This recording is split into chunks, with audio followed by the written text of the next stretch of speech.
Let's see this question. So the question is, in how many of the following pairs size of the first species is greater than the second species? हमें दो दो species के pair दिए हुए हैं और हमें ये बताना है कि पहली species का size कौन कौन से पेयर्स में बड़ा है as compare to the second species. ठीक है, तो अगर मैं साइज के बारे में बात करती हूँ तो size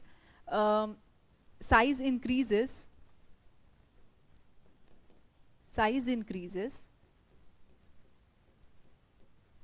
as we move from top to bottom in a group.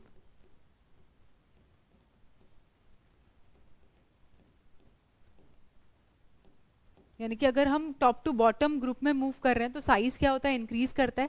और एनायनिक स्पीशीज के केस में क्या होता है, as the charge on the anionic species increases,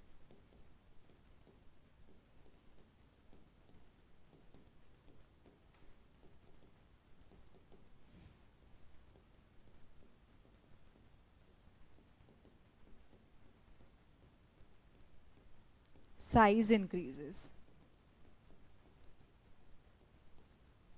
clear. जैसे जैसे एनायनिक स्पीशीज पे नेगेटिव चार्ज बढ़ता रहेगा वैसे वैसे साइज भी क्या करेगा, इंक्रीज करेगा. ठीक है, अब मैं सल्फर और क्लोरीन S2 नेगेटिव और Cl नेगेटिव में से साइज, इस पे अगर चार्ज ज़्यादा है, नेगेटिव चार्ज ज़्यादा है तो इसका साइज ज़्यादा होगा as compare to Cl negative. तो मतलब एक पेयर तो ये हो गया जिसमें मेरा फर्स्ट एलिमेंट का साइज ज़्यादा है as compare to the size of the second element. ठीक है, अब मैग्नीशियम और कैल्शियम दोनों ही मेरे न्यूट्रल स्पीशीज है, यानी कि कोई चार्ज नहीं है इन पे.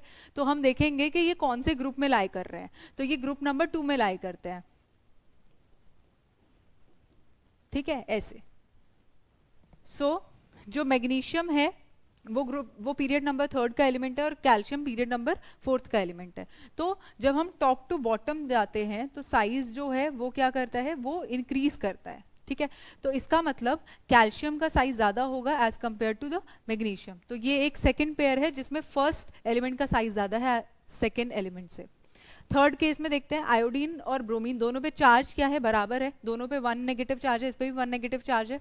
अब अगर मैं ग्रुप में देखूं इनका पोजीशन तो पहले ब्रोमीन आता है और फिर आयोडीन आता है. ठीक है, तो डाउन द ग्रुप फिर से साइज इंक्रीज करेगा तो I माइनस का साइज ज्यादा होगा as compare to Br minus. तो ये थर्ड पेयर है जिसमें फर्स्ट एलिमेंट का साइज बड़ा है as compare to the second element. अब सेलिनियम और सल्फर में से देखते हैं तो ये कौन से ग्रुप के एलिमेंट्स हैं, ये ग्रुप नंबर 16 के एलिमेंट्स हैं. तो सल्फर देन सेलिनियम, तो वही similar top to bottom size increases, तो सेलिनियम का साइज ज्यादा होगा एज कंपेयर टू सल्फर. ठीक है, उसके बाद सोडियम और लिथियम में से अगर मैं देखूं तो लिथियम एंड देन सोडियम. ठीक है, क्योंकि चार्ज दोनों पे सेम है.